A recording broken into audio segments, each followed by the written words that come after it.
আমাদের এই এলাকায় প্রসিদ্ধ এক চোর ছিল, অনেকেই জানেন, নাম কওয়ার দরকার নাই। পরবর্তীতে তার ছেলেপেলেরা দামি হইয়া সেই বাপের চূড়া নাম মুছার জন্য যত প্রকার চেষ্টা আছে সব করছে। ওই বর দিয়ে, আরে নাম কই বললো না, কব না, তাই কব না, এইটুকু কাটি দিস ক্যামেরা। ওই নড়াইল কালিয়া লোহাগড়া বর দিয়ে আছে না, ওখানে আছে কুলু। কুলু সম্প্রদায় আছে না, তো কুলু মুসলমানদের ভিতরে যে কটা সম্প্রদায় দুর্বল, কারিকর, কুলু বাদিয়া ইত্যাদি আছে, কুলুটা একটা দুর্বল সম্প্রদায়। তো ওই কুলুকের মধ্যে এক কুলু শিল্পপতি হয়ে গেছে, হাজার হাজার কোটি টাকার মালিক। এখন তার নাম কইও কুলু কয়, খুব লজ্জা পায় কুলু কইলে। আমার জানা আছে আরো 40 বছর আগে, আমি তখন ছাত্র, তারাইল বুকরো প্রথম পড়ি, সেই সময় খবর পাইলাম এই কুলু তার এলাকার মানুষকে 3 লক্ষ টাকা দিতে চাইছে যে তোমরা গরু কিনে খাবা, আমার কুলু কবা না। সে সময় একটা বড় গরু সর্বোচ্চ 1000 টাকা দাম, যে গরুটার দাম এখন 2 থেকে 2.5 লাখ টাকা। 2 লাখ টাকা দামের গরু, সে মূল্য 1000 টাকা ছিল। যে এই 3 লাখ টাকা দিতে চাইছে, তার মানে এই সময়কার 6 কোটি টাকা। যে আমারে কুলু কবা না, ব্যাকগ্রাউন্ড কুলু, এটা ভালো লাগে না। সবাই কয় দাও কিনে খাই, আমরা নাই করলাম না, আর বেটারা কলিটা হবে কিনা। তো ব্যাকগ্রাউন্ড খারাপ থাকলে 6 কোটি টাকা 10 কোটি টাকা দিয়েও তা মুছার চেষ্টা করে। আর আমাদের ব্যাকগ্রাউন্ড এত ভালো যে আমাদের পূর্বপুরুষ আদম আলাইহিস সালাতু ওয়াস সালাম, জলিলুল কদর নবী ও রাসূল, সেই মানুষটার নাম মুছে দিয়ে ব্যাকগ্রাউন্ড বান্দর বানানোর চেষ্টা হচ্ছে। এর চাইতে আবাল থাকে কোন, বা আবাল হলো বান্দরের বাচ্চাই বান্দর। আস্তাগফিরুল্লাহ, আল্লাহ হেফাজত করুক। আমিন। আদম আলাইহিস সালাম থেকে মানব জাতির শুরু। আল্লাহ তাআলা প্রথম দিক দিয়ে মানুষকে হায়াত বেশি দিয়ে দিয়েছে, প্রথম দিক দিয়ে বেশি দিয়েছে। আদম আলাইহিস সালাম 1000 বছর, নূহ আলাইহিস সালাম 1000 বছর। নূহ নাসাত সালে দাওয়াত মিনমুদ দমবদম ইনকার কওমশমি ফজুদ, একটানা 950 বছর পর্যন্ত শুধু দাওয়াতই দিয়েছে উম্মতকে। আদম আলাইহিস সালামের মেয়ের নাম সফুরা, তার ছেলের নাম সফুর, আর ছেলের নাম উজ। হায়াত পাইছে 3500 বছর। লম্বা ছিল 3600 গজ, 3.5 কিলোমিটার লম্বা। পুইশুর গ্রামে ঢুকলে ওরে সারা গ্রামেও সতী দেওয়ার জায়গা হতো না। আর পুইশুর কি 3.5 কিলোমিটার হবে নাকি? সারা গ্রামে ওরে শুইতে দেওয়ার জায়গা হবে না। যে লোকটা 3.5 কিলোমিটার লম্বা হয়, ও লোকটা 1 কিলোমিটার চওড়া হয়। আমি 3.5 হাত লম্বা, 1 হাত চওড়া, ঠিক না? বডিটা থাকে 3.5 ভাগের 1 ভাগ। ওই লোকটা 3.5 কিলোমিটার লম্বা, 1 কিলোমিটার চওড়া। জালুত আর তলুতের কেসা কোরআন শরীফে তাফসীরে মারিফুল কোরআনে আছে, দেখবেন জালুত লম্বা ছিল 1 মাইল 1760 গজ। এই বড় বড় মানুষরা, এরা এক ওয়াক্ত পায়খানা করে দিলে আমরা এই কজন তলে পড়ে মরে যাব না? উঠার কায়দা আছে। জোরে পেশাব করে দিলি রামদের খাইতে ভাইসে চলে যাব সাগরে। এত বড় বড় মানুষ চলে গেছে, হায়াতও তারা বেশি পাইছে। আর এক খবিসির নাম শুনছেন, সত্য মিথ্যা আল্লাহ জানে, ও নাকি বেহেশতে বানাইছিল সাদ্দাত।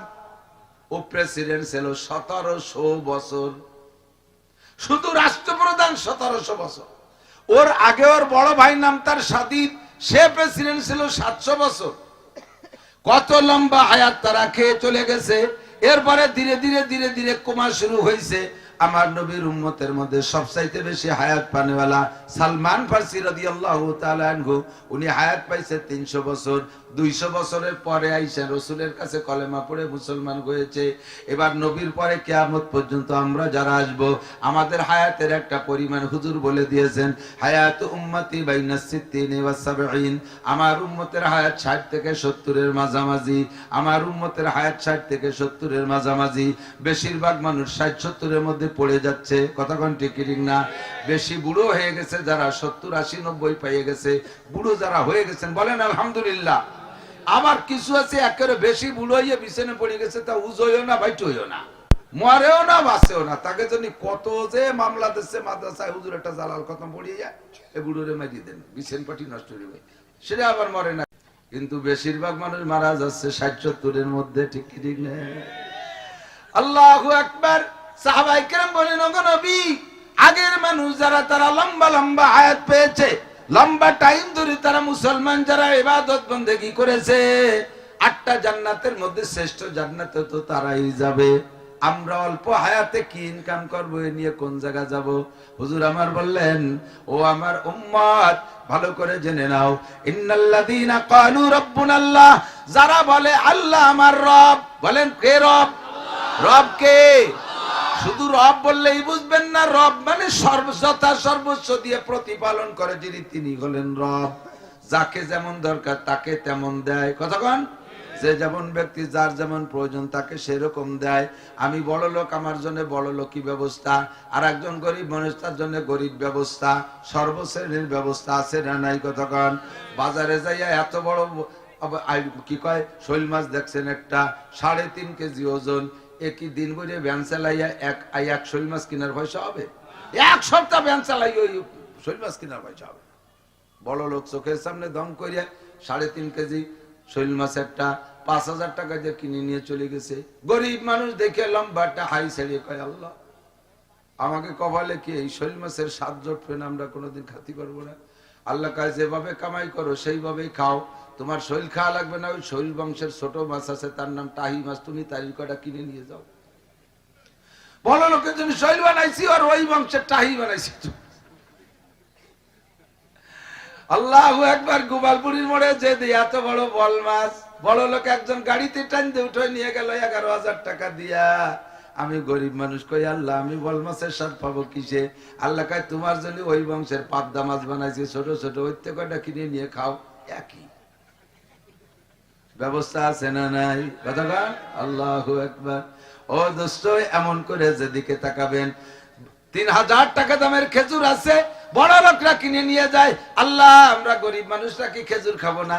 আল্লাহ কয়, 60 টাকা দামের খেজুর আছে, তুমি 1 কেজি কিনে নিয়ে খাওগে। আছে না নাই? 3,000 টাকা দামের লুঙ্গি আছে, তা পরার মানুষ আছে। আবার 300 টাকা দামের লুঙ্গি আছে, তা পরারও মানুষ আছে। 300 টাকা দামের চাউল আছে, তা খাওয়ারও মানুষ আছে। আবার 60 টাকা দামের চাউল আছে, তা খাওয়ারও মানুষ আছে। মানুষ যেমন তার জন্য আসবাব তেমন ব্যবস্থা করে কে? আল্লাহু আকবার। তেফলে রাগার না দেখি বার যায় শির, তেফলে মিসকিনরা আজানান মুর্দাগির। মুর্গাকে আজ বাইজাবে রু আয়াদ রুজি তলবাদ, আদমি জাদান দারাদ খেরাদ আকল তমিজ। ইন্নাল্লাযীনা ক্বালু রাব্বুনাল্লাহ, যারা বলে রব আমার আল্লাহ। এ মুরগির বাচ্চারা ডিম থেকে বের হইয়া তারে বলে দিয়া লাগে না তার কি খাইতে হবে, নিজেই খুঁজে নেয়, ঠিক না? সব বাচ্চারা দুধ পাই বাচ্চা যারা আছে, যা অধিকাংশ সব বাচ্চা দিক খেয়াল করে দেখি দোস্ত, যে সকল যত বাচ্চা জন্ম নেয়, বাচ্চার মা যা খায় বাচ্চাও তাই খায়, এমনও প্রাণী আছে না নাই?